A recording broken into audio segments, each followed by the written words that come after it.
My name is Terry. I've had CLL for almost 24 years. In 2 months, it'll be 24 years. I actually live in Huntington Beach, California.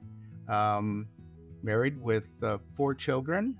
And when I started this journey, none of my four children were married. Now they're all married, and we have 12 grandchildren, all under the age of 10. It makes for a pretty active life. So CLL can't get in the way of that. When I was first diagnosed, it was obviously a complete shock to me. I had no symptoms at all. I was referred to my doctor, the hematologist, by my primary care doctor, who had just noticed my white count going up just in 1,000 increments over the period of 3 years.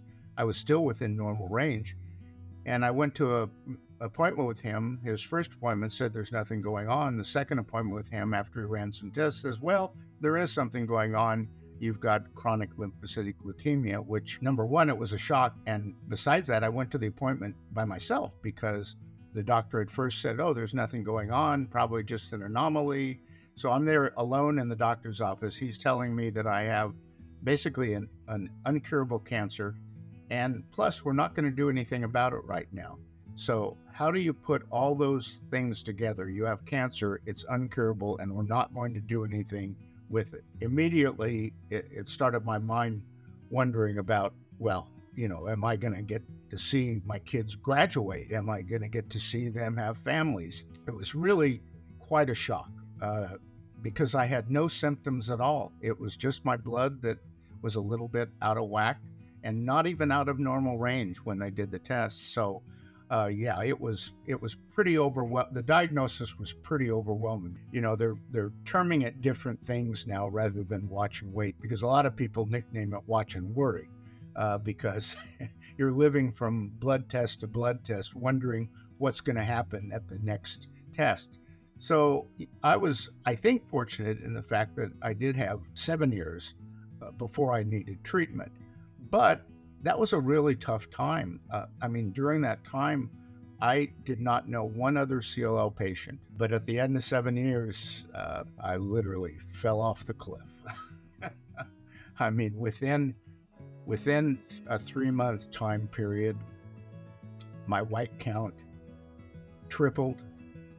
It was over 600,000 at the time I had my first treatment. And keep in mind, the normal range is somewhere between 10, 11 for a male. And so I was really, really out of whack. And I went there very quickly. I had been having 6-month appointments, and then it went down to 3-month, and then it went down to monthly. And then we started treatment. And I think the physical aspect of it, when I fell off the cliff, it actually affected me probably more emotionally than anything. Like I said before, this is not a death sentence. This is something you can, most likely live with. And will there be ups and downs? Sure. Do I think that the treatment I'm on now will be the end treatment? No. I want to go for 8. I want to go for 8 and 9. A couple of times in my talks, I've said that,